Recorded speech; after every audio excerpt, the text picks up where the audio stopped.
Hello everyone, প্রথমবার বানাচ্ছি আমসত্ত্ব। আর এই আমসত্ত্ব বানানোর জন্য আমের শাঁসগুলোকে ভালো করে তুলে নিলাম মিক্সিতে ব্লেন্ড করার জন্য।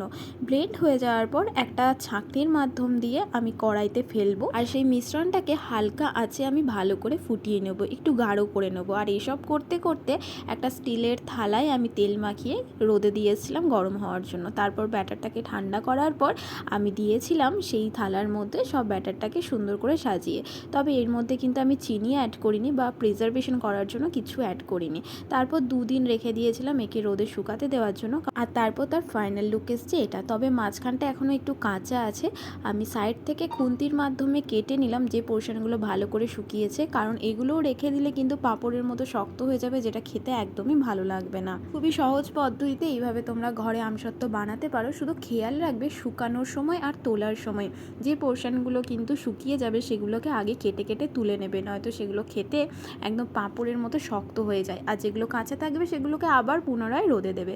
আর এরপর তোমাদের কাজ আমাকে কমেন্ট করে জানানো যে কেমন লাগলো ভিডিওটা।